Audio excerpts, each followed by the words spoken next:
Blake and I, we met back in the amazing town of Stillwater, Oklahoma. Just by happenstance, we were at the gym together and we bumped into each other. And then I don't even know where the conversation exactly went from there. We got talking about different offers and how we make our money. I think you wore a ClickFunnels shirt. That's what it was, Yeah, yeah. you wore a And then, ClickFunnels shirt, and I'm like, oh, this guy yeah, likes to make money online. yeah, I had the ClickFunnels shirt, which is funny because after I lived in Oklahoma, I moved to Boise, Idaho, where the ClickFunnels HQ is. So yeah, we connected then, and it was, I think, a year or a couple of years, and then we bumped into each other again, talking about cold email and front end offers, back end offers, which is what you're focused on right now, payment processing as well, which I'm not an expert in. You're the expert in that, and yeah, we just wanted to, for the audience, you know, talk a little bit about cold email going into 2026, the different offers that you can plug in on the back end to make more money, and then also Whop, payment processing options, stuff along that line. Yeah, because, cold email has always worked. It's always been just there. And I've always actually used it, but not to a big extent because other options were just easier. It was easy to get your DMs read on IG. It was, you could text somebody and it's not going to go to the spam filter. You could, Facebook Messenger somebody and you won't be rate limited, but you can have an ad and getting somebody for not as much as you can now. But I think everything else become either more expensive or they nerfed it in video game language. That means they the powers that be made it less effective. But email has kind of just actually gotten better, but the cost has not gone up. It's actually probably gone down in terms of what it takes to make cold email work. In between the AI tools to make sure that things are spin tags and such, stuff that you showed me. And they made like scaling and getting a bunch of inboxes like a lot cheaper than it was in the past. And just compared to other options, if you're not doing it, I realize now after 8, 9 years of doing this, I'm like, okay, if you're not doing this, especially if you're doing a B2B vertical, you're leaving lots of money on the table. And it's not like something that you can like instantly, even though it's called instantly, start within a couple days. You got to let these emails warm up. And so, like, if anybody's, before I even launched my first cold email sequence, I was like planning for several months and doing a call with you, Will. I mean, it really helped me get some clarity on what direction I should take. So that's what I do nowadays, anyways. If I'm like jumping into something new, even if I feel like I should be an expert in internet marketing, if I dominate a different vertical, like the fastest way to learn is, get on a call with somebody else who's done it well. So I appreciate you doing the call with me there. And you still Yep. do calls with people, right? Yeah, yeah. I mean, I'll do consultations with people, and then of course I'll put both of our links down below for people to book calls with us. To do a strategy session over cold email, and then also, Blake has back end offers where he can speak on that a little bit, and I'll put that link down below for us.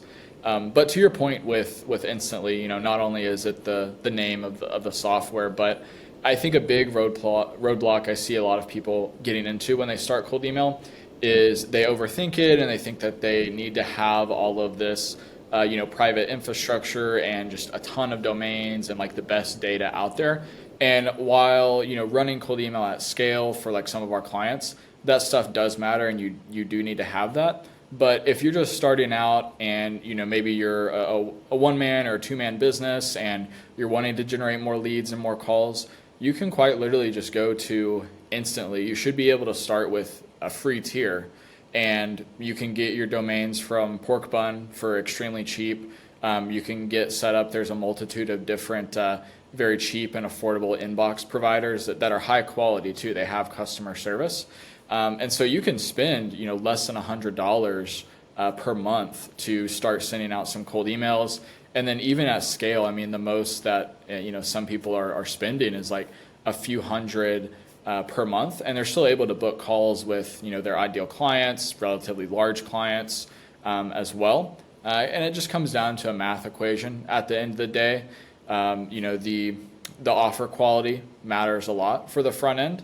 And once you're able to dial that in, it's more so a volume and also a targeting equation, but essentially that just offer times volume, that is what will equal your success in cold email.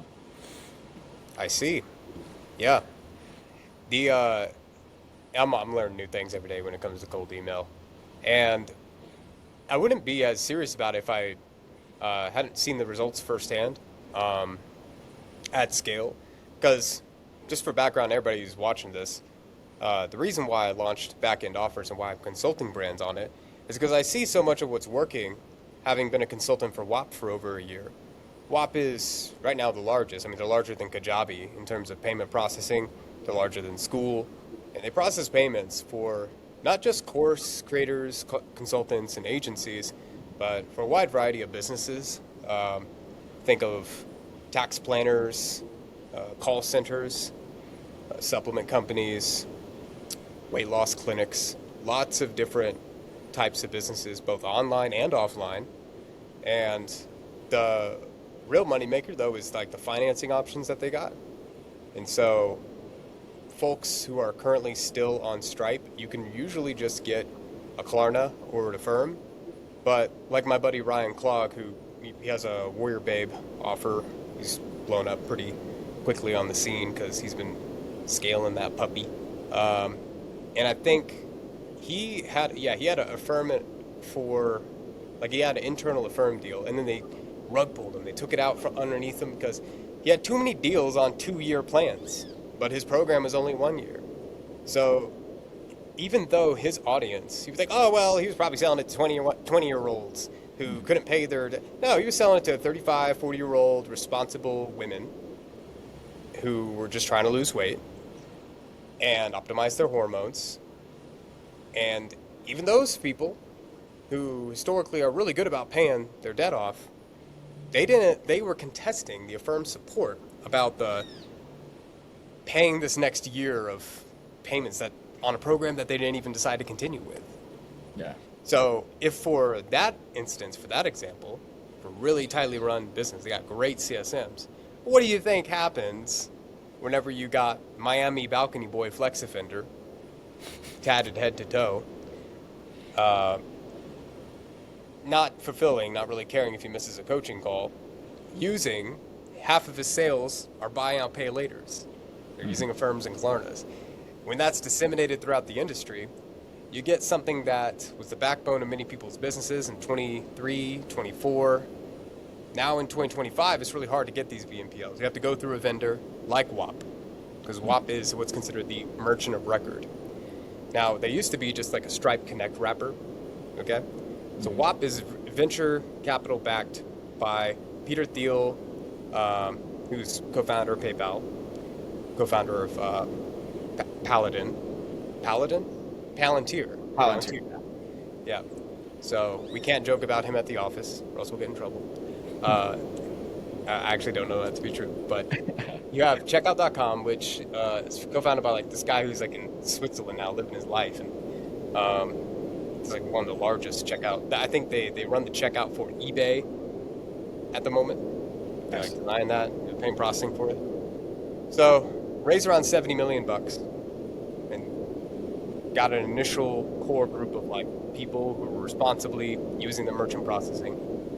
Even Whop was having issues with keeping Affirm and Klarna, because when these big companies make a decision whether we should keep letting an industry use the BNPL, they look at the industry as a whole, not just the individual merchants.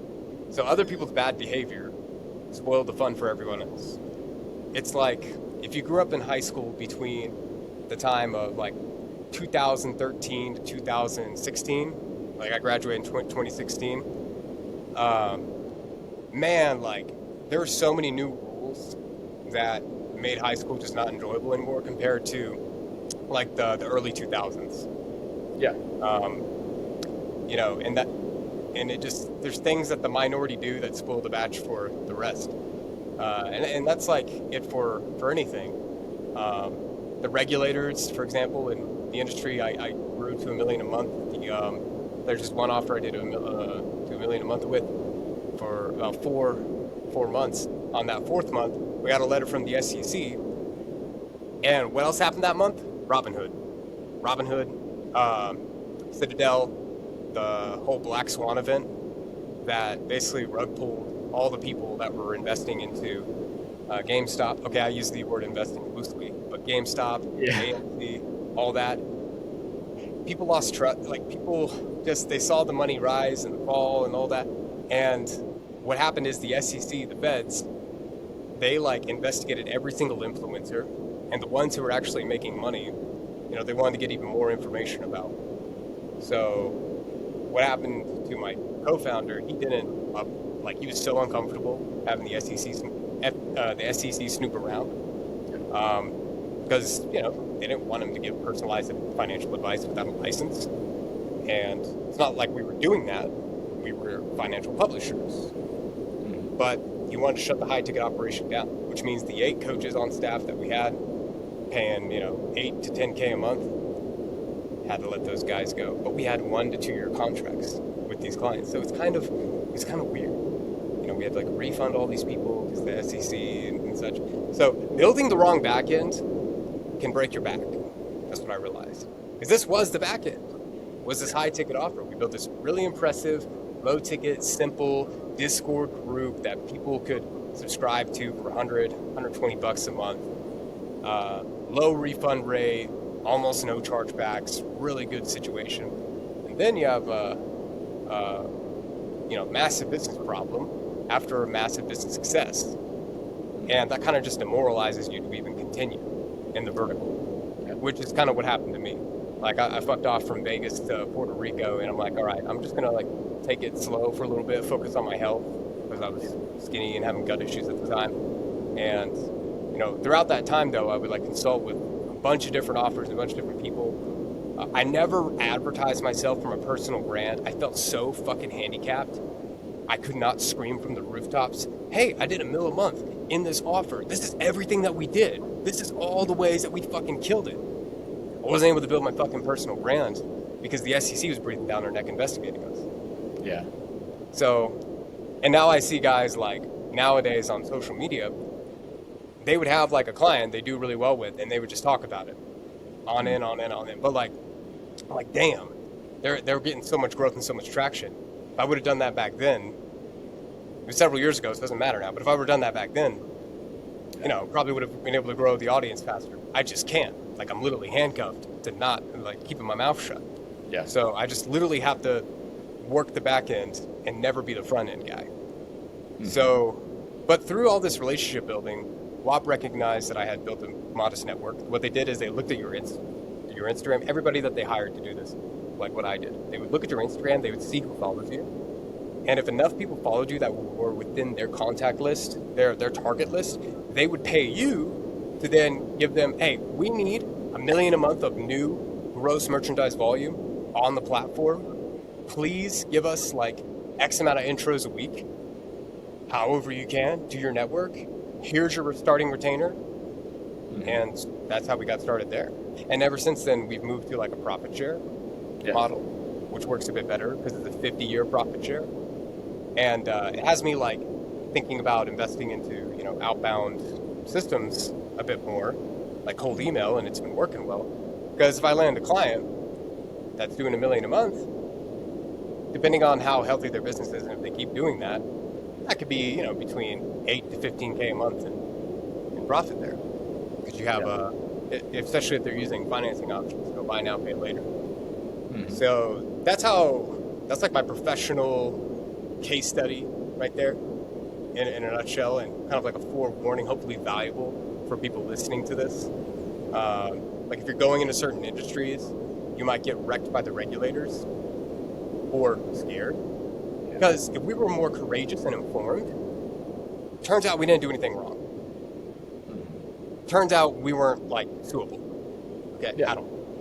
But the fact that they were just looking at us and we were inexperienced with it, I'm sure there's some pinstripe dude on Wall Street. This is just another Tuesday for him. Harvey Specter saying, all right, whatever.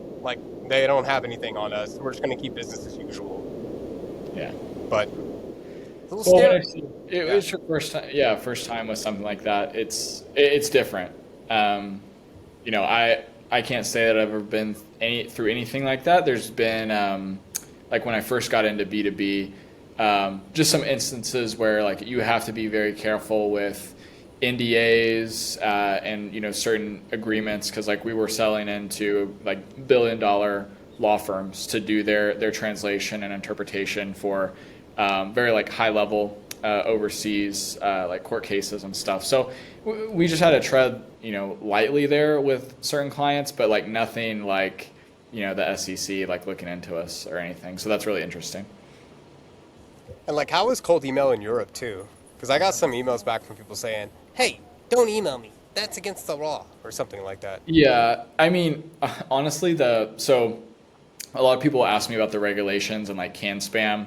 And I'll have certain people that I talk to that like, oh, we have to do the unsubscribe header and have the address in there and all of that. And I think like if you look at the legalities of can spam, it's like yeah, you're supposed to have all of that. But also putting that link in that header in there can affect your deliverability. So I mean, if we do include anything like that, we just put like a PS at the very bottom. Like if you never want to hear from us again, just say no. And that helps decrease your spam rate a little bit as well. Just having people like tell you no, because then you can take them off, and they're a little bit less inclined to just mark you as spam. And so you don't burn your domains as fast either. So, but yeah, to answer your question, cold email in Europe. I mean, I've booked with them. Like Hogan Levels, I booked with their one of their team members out of Brussels. So it's not that it's impossible. I mean, you can do it. It's just the success rate across the board is going to be a little bit lower than email. Are you more likely to get like spam and blocked and all that? Is it like walking into a Western saloon and one bad look and somebody's going to pull out their six-shooter? Is it like that in Europe? Well, you know how Europeans are. It's like they go on vacation and it's actual. One of the founders I used to work with would say this is like you have your European vacation where you actually like no phone, no work email, no work text or anything like that, and you have American vacation where yeah, like you go to the Caribbean or you go to Cancun or wherever, but you Like still this right now, this. yeah. Or yeah, Colombia. You still have your work phone. You're still doing emails and stuff, but you're on vacation, right? So Europeans are a little bit less hesitant, I would just say in general, to being sold to. So they're a little bit more likely to put you in that spam category. But the filters across the board, like that Google are using and that Outlook are using, I mean, they're as a blanket, they're all kind of the same across different regions. But Europe does have some stricter laws. I haven't really even looked into it that much because I primarily cold email in the U.S. and Canada. We do have some people that reach out to the EU, but most of our focus is on the U.S. and Canada. Nice. And do you ever do cold email in tandem with an SDR team that is just calling people as soon as they respond? Like, what is your solution for that? Do you have like an outsourced SDR team on standby that if a client wants to do cold email, well, this is great, let's do cold email, but their ass is probably not going to be always within 5 minutes, 10 minutes calling this lead. What do you usually tee up for them on that? Or do you just say, hey, you need to be doing the calls, or what's the deal there? Yeah, of course. So yeah, some of that is like, you want to speak with the client and make sure you guys have an agreement there that makes sense. But we have 24/7 AI reply handling. So everything that comes in through our sequencer, we train an AI model for each client that we bring on. So they know like your brand voice, they know your calendar link or what times you're available, so they can forward that over to the prospect and then have that conversation. The model we have trained will also flag us if there's any replies to our team. So we have like in-house for our own firm, we have SDRs and operations managers that monitor that. So like if a reply comes in that the AI can't handle, within 5 to 10 minutes, one of our team members will handle that on behalf of our client. And we add all of our clients like into the workspaces and stuff. So that way, like if they're at their computer, they do want to check and respond, they can if they'd like. I'm sure, I know you're very familiar with like the Loom based outreach. So for some of our clients, it's like it will just flag it of like, hey, you need to send this guy a customized Loom. It's going to increase your chance of actually booking a call with him. So there's a little bit of nuance to answer your question, but in terms of us having in-house like SDRs and operations managers, we have those for each of our clients that we bring on, and then the AI helps a lot just with the speed to lead. And then if typically within 24, maybe 48 hours, if we've already responded to a prospect over email and they haven't got back to us, we'll just call that lead to get them on the calendar. Okay. Yeah, super straightforward. I have sat down at a studio to record specific video pitches for people that I want to reach out to. I would send it, I would find using Apollo their phone number. I would send it from iMessage. I know, risky, but I do it. And Instagram. I don't do like a crazy amount. And I send it through Instagram. And I got some responses from some pretty high caliber CEO.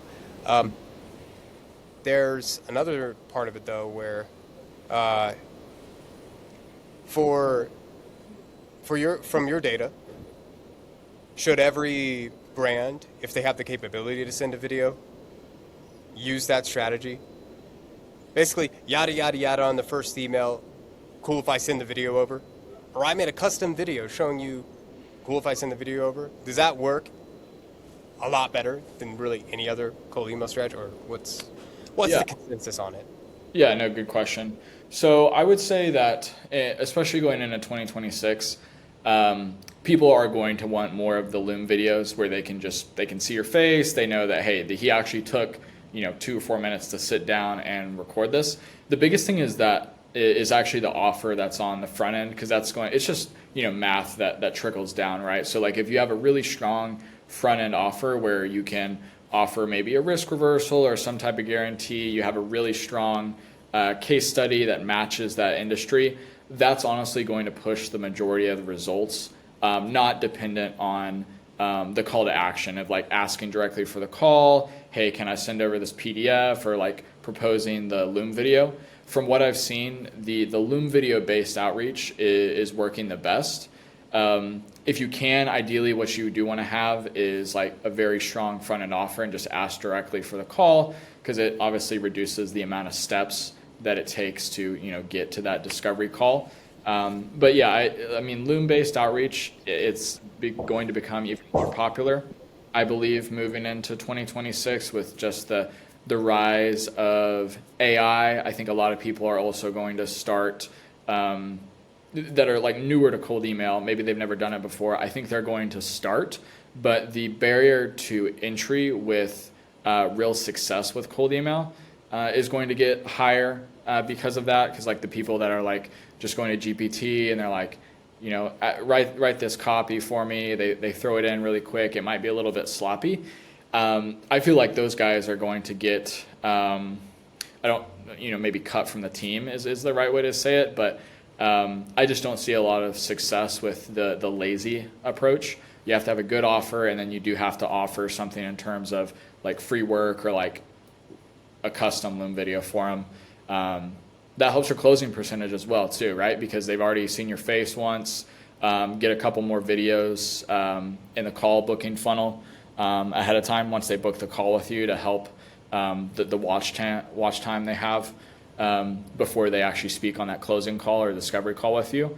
But this is all stuff, I mean, I'm preaching to the choir right now. I know you know that stuff. Yeah.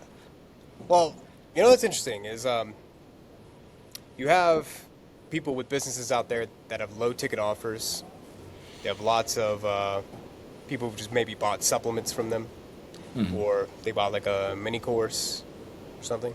And they seem to just rely, if they do send an email, they seem to just rely on standard marketing emails that don't look like they were sent from a real person asking for a response. And I wanted to highlight one of the most effective email campaigns that I've ever run, that I love to run whenever I launch with the client, is sending basically a cold email type.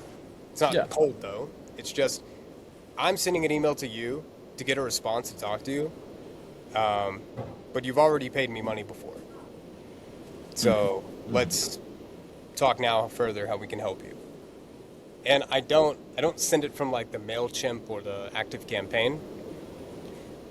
I would always send it from, back then I used Woodpecker, Yeah. Woodpecker, and have a few inboxes teed up.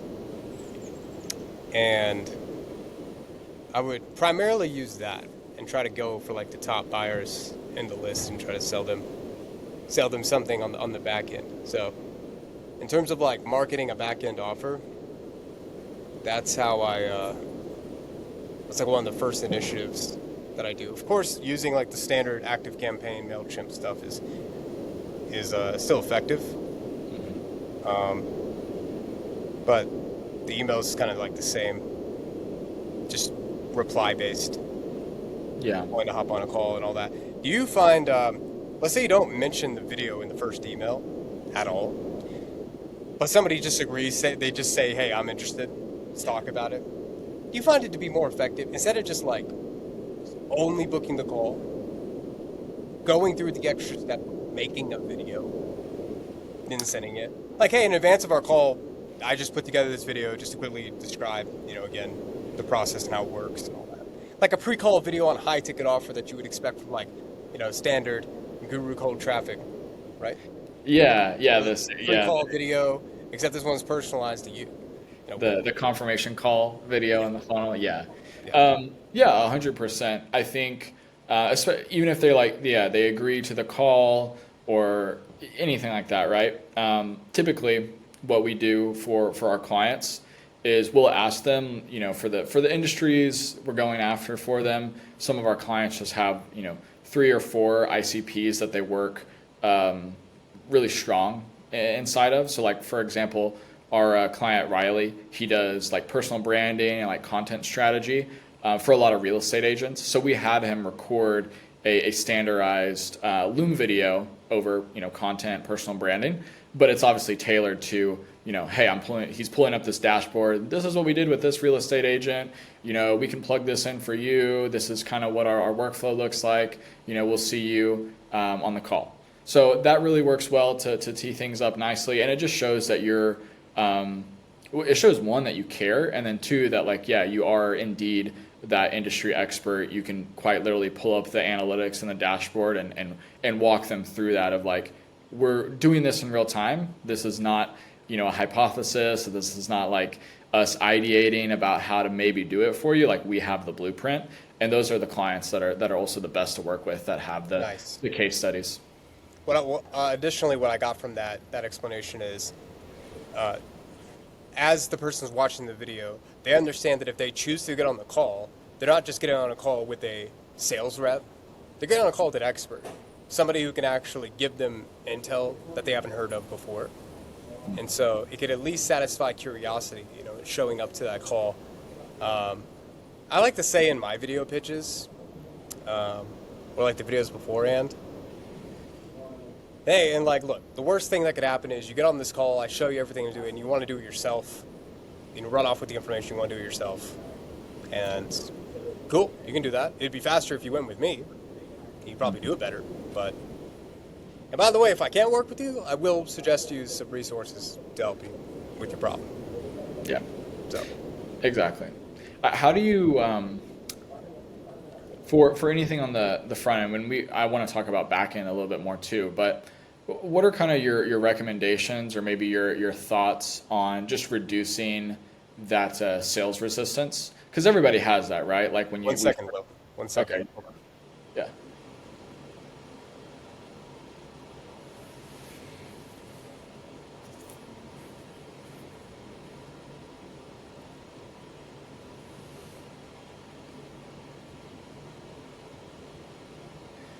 It's the most impromptu.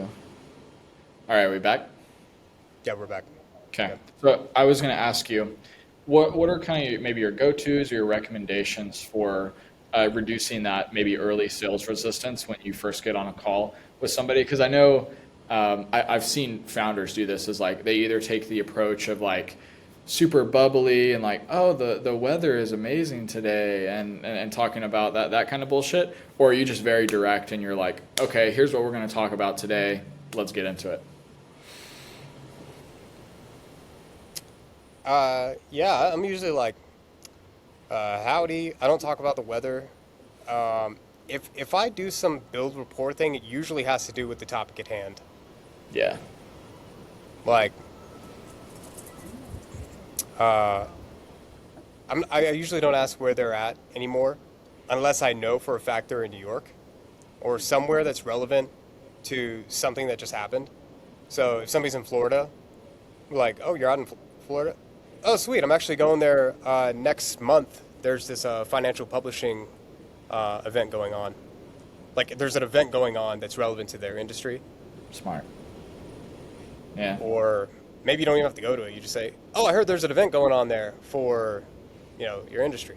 He's like, oh, I haven't heard about that, which is great because if you're going to an event they haven't heard about related to their industry, it's like, who knows more on this call immediately. Yeah. But yeah, maybe I'll send you the link and check it out. Maybe I'll see you there. But yeah, anyways, what motivated you to book the call or check out Yeah. my video? Like just going in straight into that. Yeah, I like that. That's solid. Um, yeah, let's talk more about backend and the backend offers because my experience, I mean, I have built, like full funnel, sales cycle stuff, but I'm more of the front end guy now, primarily doing cold email. So I'd like to hear you talk more on the back end, how you structure some of that stuff and just kind of riff on that a little bit.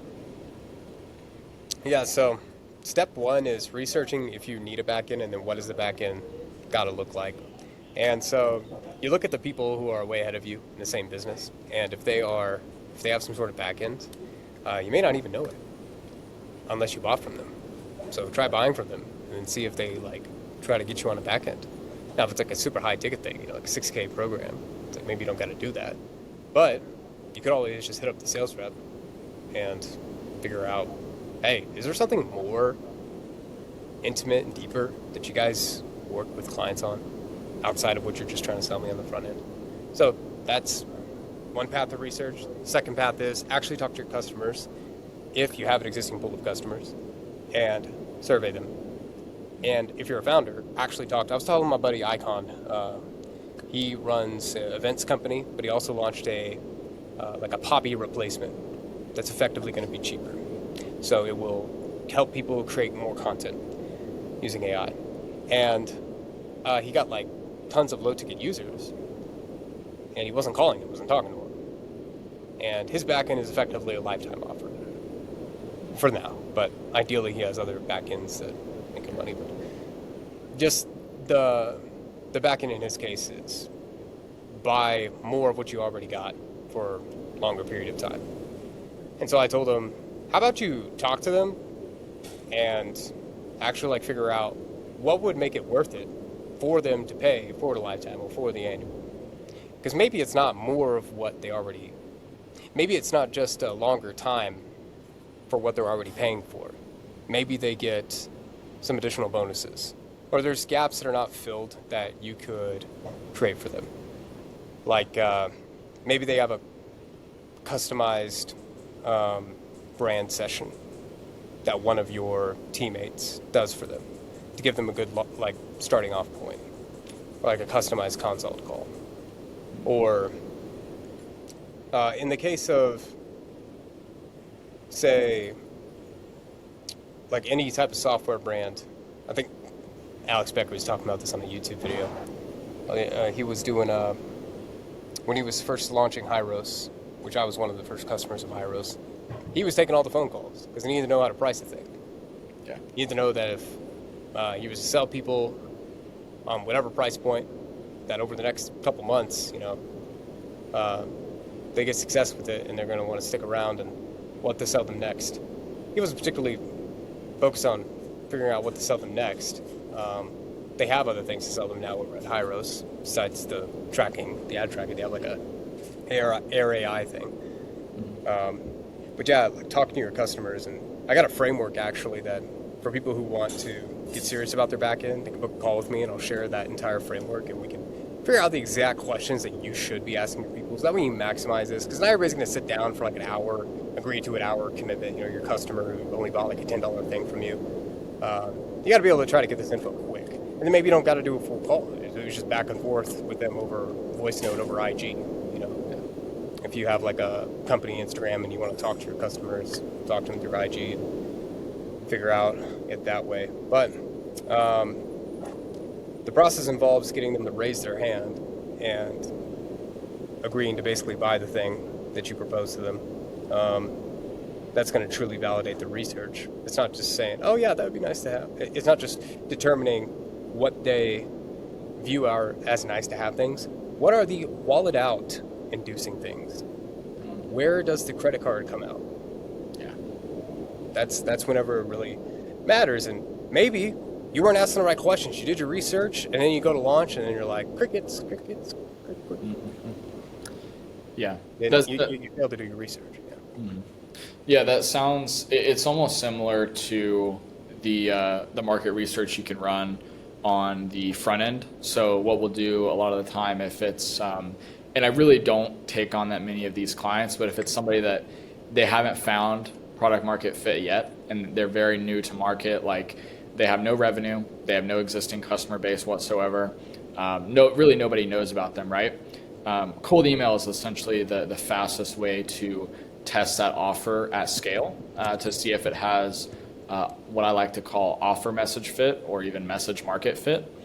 And so, split testing between 3 different offers going out into the market to where, we believe that, hey, these people would likely buy from you. They're in the right industries that you want to go after, based on what we've seen from our existing clients. This is who you should be going after. And that's a really good way to go ahead and start to test for product market fit, is to see what resonance do you have there with the market, just offering these people of like, hey, we could do XYZ for you in XYZ timeframe, interested in a call. Obviously, you put it together a little bit nicer than that, but that's a great way to test for that product market fit early on. And then, once you get those research calls completed, just frame them as research calls like, hey, we've been speaking to other industry peers about XYZ being the solution that your software or your system solves. Get them on the call. The first 10 to 15 are purely just market research. And then after that first 10 to 15, you start, soft pitching them at the end of that call, maybe, getting them on like a free trial for a month. And then now you're finally starting to get your first customers. And then that's also too where you can, once that has scaled on the front end, somebody like you can come and plug in on the back end to see what else, people would want. Yeah. And, it's interesting what the Hormozy playbook, the money models, he gives multiple examples of building this back end offer, but for some industries, it's not so obvious what the back end should be. For others, it just, that makes sense. Yeah. Like, I kind of thought about it, but I just didn't know it worked that well. Mm-hmm. Simplest example is selling, if you're like a gym, selling supplements at your gym to your gym members. Yeah. That is the back end. Oh, duh, that's obvious. What may not be obvious is something like blood panels or gut microbiome testing. Yeah. That's health, but like you don't see that on a Walmart shelf usually. That's you're combining clinical stuff with gym. Mm-hmm. So same thing with like the stock market niche. What we did is we built the coaching program, and then we had this company called Prime Corporate Services. They had like a call center, and they would call all of our clients and help them set up their business entity so they can trade as a business. Yeah. So they can write off their tuition they paid for the program and any other thing that they're going to use in their trading business, their computer, everything else. Write it off, as well as start building like business credit so they can take advantage of the great American freedom of debt. Yeah. Or whatever other purposes. Hopefully not getting into debt so that way you can invest in stocks, but other things, right? Although some people do that and it works pretty well. It's just not advisable if if you're a stock market investor coach, you're telling people to take out debt to get into, unless it's for the education, then take Yeah. out all the debt you can. But if it's just for throwing into the market, yeah, you're gonna get somebody in an ill-fitting suit knocking on your door. Yeah. Yeah. I love the meme that goes around. It's like it will be something like super simple, like not like buying a software, but it's like, yeah, like pay for this coach or pay for this experience. It'll be like, yeah, take a 3 day trip to a European tier two city to smoke cigarettes with the locals. Go into debt if you have to. Some experiences are just inexcusable. If Yeah. you are 25 and you haven't had this experience yet, what are you doing? Yeah. Go into debt immediately. Go there. And I say, yeah, like Twitter. Twitter's one of those places that have guys screaming at the top of the lungs on the most, with the most amount of certainty, but all these different strategies, all these different tactics. Um, and they do it for satire, but then there are people who take them extremely seriously. Oh yeah. And Yeah, they take it as like, yeah, biblical advice. Yeah, dude, it's Twitter is the wild wild west. Which just social media in general, like I wanted to speak a little bit on creativity when it comes to marketing, because I think marketing is, like we're both, I would say, we're marketers. I don't really call myself a marketer at all, because I would say that most marketers out there, it's like they know how to post pretty pictures, and they can maybe put some logos, in Canva, and put that up on like the company LinkedIn, and they just post it and they call themselves a marketer, right? But a marketer, like in all reality, is someone who knows how to shoot certain angles to get people to take certain actions. So like pulling on those heartstrings, whether it's emotional or logical, like more so strategic business decisions, getting them to reframe their thinking and see that with your advertising. And so that's kind of one thing I wanted to speak on too. Is I see a lot of marketers nowadays. It's just their skill level is post pretty pictures and some logos, but they don't really know how to shoot angles, and they don't really know how to get an audience's attention. And that's one of the things that I think copywriting, cold email, working on the back end offers really helps you with. It helps you upskill in that area dramatically. So yeah, if you can, like, can you speak a little bit on like just your thoughts with like marketing in general, and how you approach that? yeah, I like to reference a lot of the old stuff, like Gary Halbert, and he had this thing called the bond letters, where he was writing from jail to his son, just life advice. But a lot of it was like he got into copywriting, kind of like halfway through, deeper, and but I bring him up because I remember biggest thing I learned was you write the post that you write on socials was made over the course of like several weeks in the head of the person. They were thinking about it, and then they finally put it out there. It wasn't just spontaneously he wrote down the idea and shot it the same day, and what you're seeing is version 1 of it. And what I've got pretty attached to up until recently is my version 1. If I publish it on IG, if it's not like super perfect, I'm not going to post it, suffering from perfectionism. And then I'll just have like moments of brilliance where I won't give a fuck about what people think of me on socials, and I'll just post stuff, and that tends to get pretty good engagement. So like it's waxing and waning between that, but it's never purely, it's never the right amount of like cringe resistance and like hitting my marketing target. Because if I look at some of the videos that I post right now, a lot of it's educational, but I would cringe about the idea of talking about some of these subjects and recording in that way. I don't know why. Maybe I was just punished in the past for speaking up and talking, but like I've got over it. I think when you start using Instagram not as a dating app and more of a like a business tool too, it kind of changes the environment. Like I've been in a relationship now for last year, but before that I was using Instagram. Yes, for business, but also because all the girls that would enter my life would also look at my Instagram, and so all of my content, like they would see. And so I don't want to look like a nerd, geek, talking about something that's not going to be attractive to them. If you look at my archive about all the posts and videos that I did in the past, I've deleted stuff. Yeah. A lot of that shit wasn't even for business. It was just like to impress the chicks, you know? Oh, yeah. Oh, 100%. Yeah. No, I mean, Instagram really, like, Instagram, like, itself, like, is a dating app. But I like the one thing that and this reminds me of Cosman, but, like, I mean, his Instagram, it was, like, the most, like, random amalgamation of things.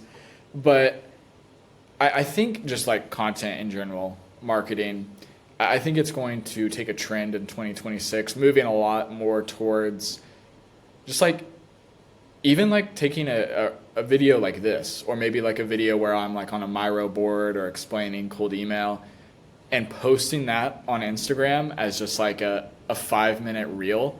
I can see that taking off massively because what a lot of people are doing right now, especially if they're they have a marketer for social media. Like they may just be posting a lot of reels that are just AI generated or like stock photo images over and over, and it's like not really shooting that angle. So I think so like the long form, just kind of like very like informational and educational type of content is going to spike on Instagram, and then That's super boring, yeah, it's not And clickbait if at it all. doesn't get a lot of views, it does happen to get clients. I think I heard Frank Kern talking about this, where he has ads that you don't click. He runs ads where there's nothing to click. There's not even a call to action in the description. It's just that's like his front end. He has front end videos of him nerding out on subjects, and then he retargets people with things that you can click. But the stuff on the front end is just pure value that if you're going to sit through and watch this, I mean, you got to be a pretty qualified person to be in his funnel. And so he takes that like 50% video viewer and then retargets it, and it becomes cheap for him. Yeah. But Yeah. I'll say this: my fucking beyond 3 minutes, I'm not getting reach beyond my existing followers, and they even tell you that on IG. They say if you post, hey, just letting you know, if you post this, since it's over 3 minutes, we ain't gonna show it to nobody, man. Yeah. Just the peanut gallery that usually watches you. It's like, Yeah. all right, thanks, dude. And so I would post like the full one on LinkedIn, and I've started lately to make sure that my videos get down to like 3 minutes, 3 minutes tops, Yeah. Yeah, I think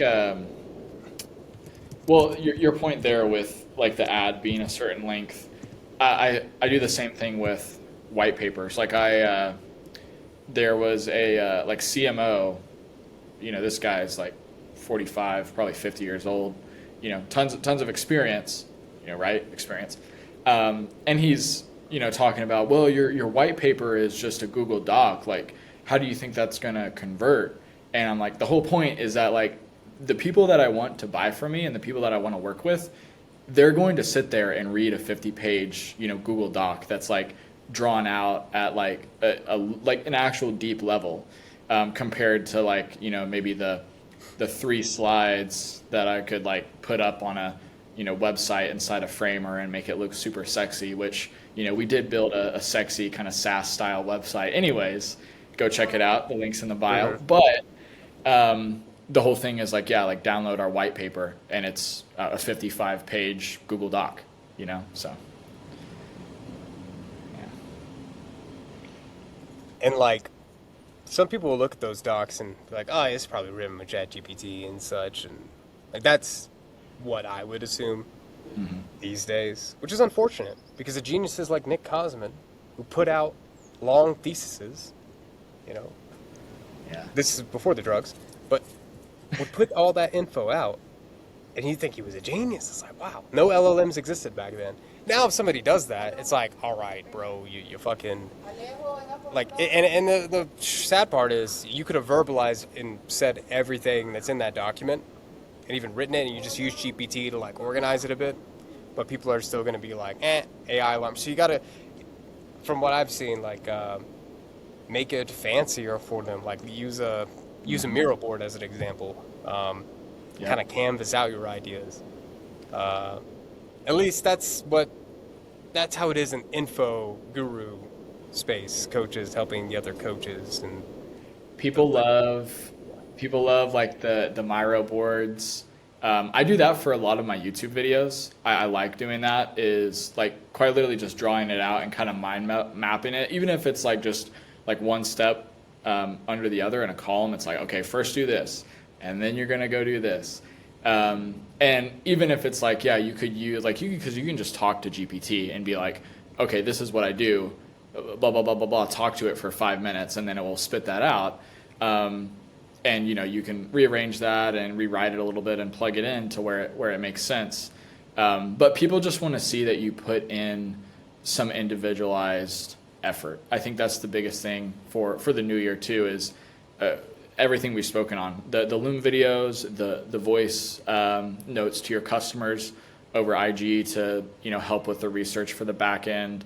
Really everything comes down to some type of personalized touch point, and not in a fluffy way or like over the top, but yeah.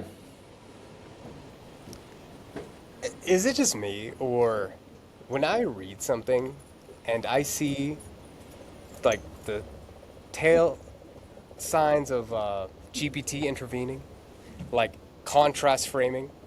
It's not just this; it's that. It's this, yeah. Or rule of three. Yeah. Well, that bullshit. It's like, I specifically say, if I'm gonna post something, I'm like, you need to take that shit out. And then I even chastise GPT. I fucking abuse that guy. I'm like, you never contrast frame when you're writing for me. No, never sound like you're giving a TED talk, because it's pulling that, because that's technically best practices from public speaking and writing and keeping people engaged. But bro, I don't want best practice. I want to sound like a real piece of Human, content, yeah. like I wrote it. And what's interesting is I'll even like write out an article, or I'll write out like a sales message. I'm like, okay, retain all you can from how I said it, and it's still, motherfucker's still gonna contrast frame. It's not just this, it's that. Yeah. Fuck out of here with that. Anyways, Dude, it's the contrast framing, is it and just then me who identifies that and gets annoyed, or would No. other people? Okay. I see it 100%, but it's like it will do the contrast framing, and then also too, like at the very top above your actual message, it will say, okay, here's the clean revised copy, and it'll be like period, no fluff, period. Because like I always tell it, like, take out the fluff, take out the bullshit, just give it to me straight. And then it's like, okay, here's the clearly revised copy, period, with no fluff, only the important parts. And then it will write it. Yep. And if I tell it, dude, just write it for me. Don't even tell me, like, don't give me a preamble before you write the thing. Just fucking do it. And then the craziest, because I mentioned Whop a lot in my chat GPT, Yeah. and it always says WAP, like wet ass pussy, Whop. Yeah. And I gotta tell it, I gotta say, look, it's Whop, not Whop, every Yeah. time. But it'll get there eventually. We ask AI for so much, and I had some AI videos. Like I have one on my Instagram, just because I want to test it. But I don't like it. I don't like the idea of just having a ton of those if it's just going to be me. But what's funny is when I posted those reels, because you asked me about content, I want to keep talking about the reels that I posted, that are the most recent ones that are professionally done, where I'm in front of the camera and I'm moving my hands and I'm doing this. Yeah. A lot of people thought it was AI. They didn't believe that it was really me. Yeah. And I'm like, what do you mean? My eyebrows going up like that.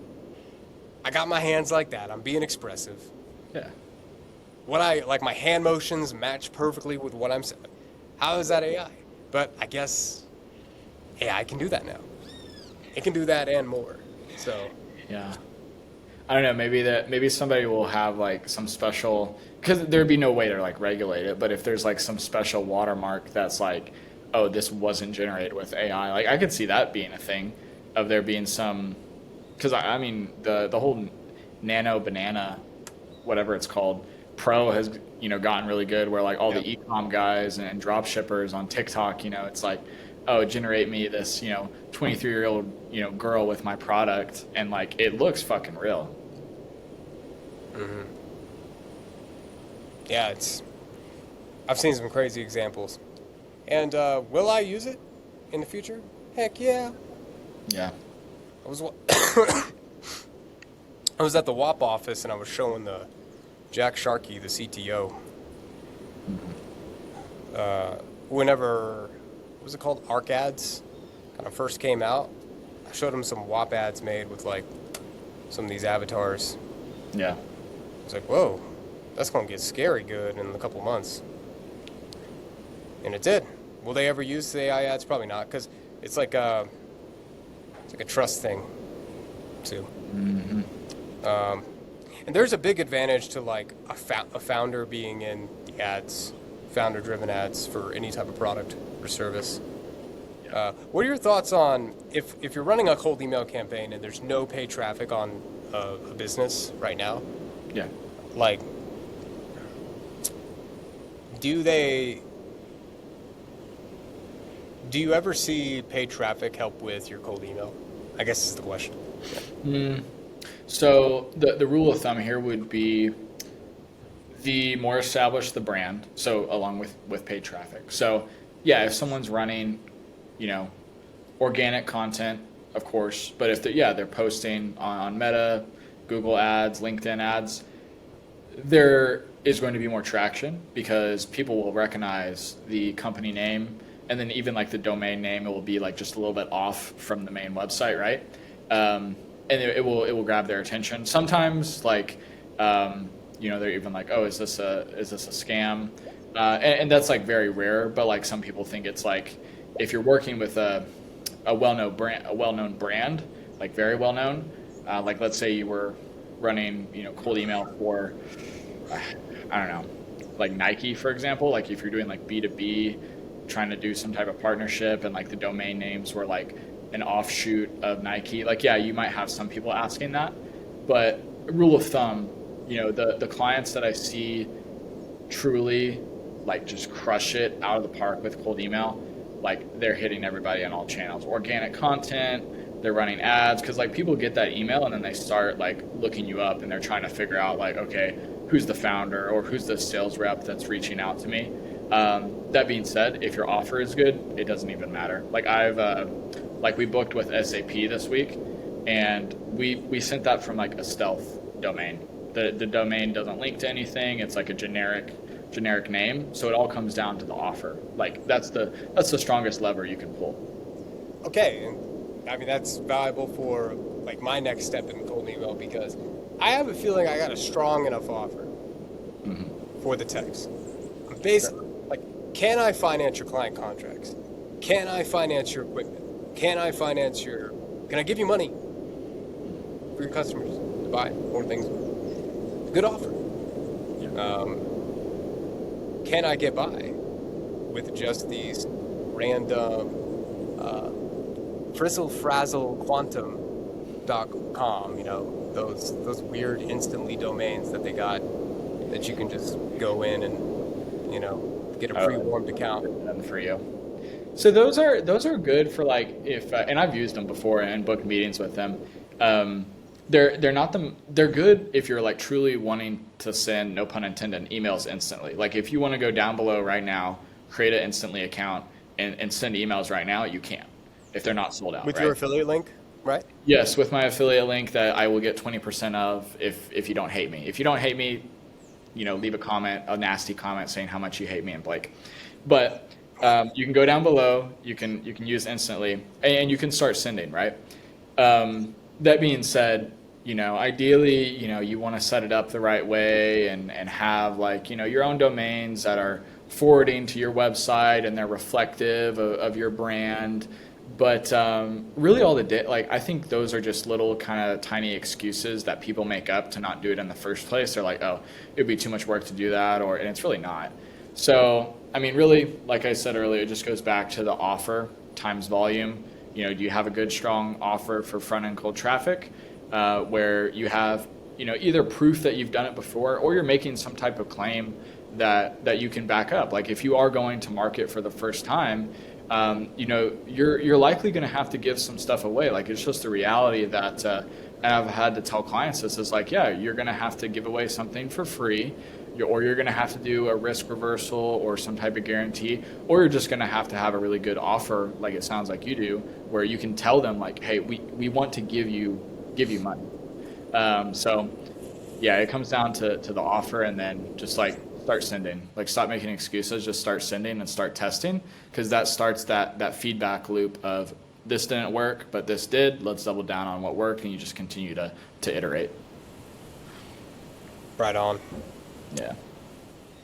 I am, though, warming up new accounts, so Good. just these pre-warmed ones are just so expensive. Yeah, they are. Right to the rest. Um, Covered a lot in a good hour. Got some UV rays. And is there anything you wanted to ask me before we hopped off, or anything you wanted to touch on? Well, I guess now's your chance if you want to plug your stuff and push people to what you do. You got the spotlight on that. Yeah, sure. So, I'm pretty active on Instagram. I'll talk to you. I don't have an AI bot or any setters. This is it.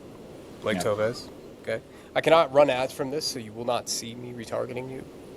So you got to follow me if you want to see my stuff.